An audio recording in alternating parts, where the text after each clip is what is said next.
안녕하세요. 오늘은 제가 예전에 이 이갈이에 대해서 치료법에 대해서 얘기한 적이 있거든요. 오늘은 병원에 환자분들께서 안 가시고 이갈이를 방지하는 방법에 좀 말씀드릴게요. 그동안에 이갈이에 대해서 많이 좀 치료를 하다 보니까 집에서 여러 가지 방지하는 방법 아시는 분들은 치료가 잘 되더라고요. 그래서 우선은 이갈이는 병이 아니고 이갈이는 방지하는 겁니다. 우리가 이갈이를 방지하는 방법은 항상 자기도 모르게 긴장이 돼서 꽉 끼물고 있다 이러면 이게 긴장이 돼서 안 되기 때문에 멍 때리는 거, 힘을 좀 빼고 있는 거, 이걸 습관을 들이게 되면은 편하게 있게 되면 자꾸 근육이 쉬게 되고 좋아져요. 그래서 이갈이가 있더라도 근육이 안정이 되기 때문에 문제가 안 생기는 거예요. 그래서 이렇게 본인이 집에서 항상 멍 때리는 습관이라든지 힘을 빼는 그러한 습관을 듣게 되면은 이갈이가 많이 방지가 됩니다.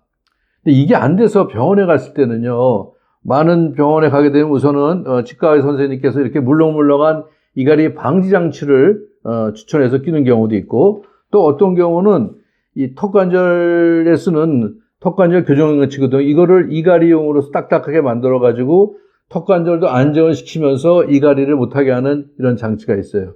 문제는 이런 걸 꼈을 경우에 저희가 이갈이 치료를 위해서 이갈이 방지하기 위해서 턱관절 교정치를 꼈을 경우에 가능한 계속 끼는 게 아니라 잘 때만 끼지만은 어떨 때는 일주일에 두세 번만 끼는 경우도 있고 어떨 때는 뭐 일주일 계속 끼는 경우, 이걸 반복하게 되면 이갈이를 못하게 돼요. 무슨 말씀이냐면은 우리가 집에 앞에 계단이 한 60개가 있어요. 그걸 1년 동안 왔다 갔다 하면 눈 감고도 올라가는데 만에 하나 60계단 두 번째가 세 번째 높게 되면 그냥 걸려 넘어지는 거거든요. 그래서 그런 메커니즘으로 그런 역학적인 효과로 이거를 꼈다 뺐다 해야지만 더 빨리 치료가 되는 경우도 많이 있습니다. 그래서 오늘은 이갈이는 병이 아니고 이갈이는 방지하는 거다. 그리고 이갈이를 우리가 더 잘 방지하기 위해서는 이갈이 치료를 하는데 그때는 이런 장치를 끼더라도 계속 끼는 게 아니라 뺐다 꼈다 반복하는 것이 효과가 좋더라.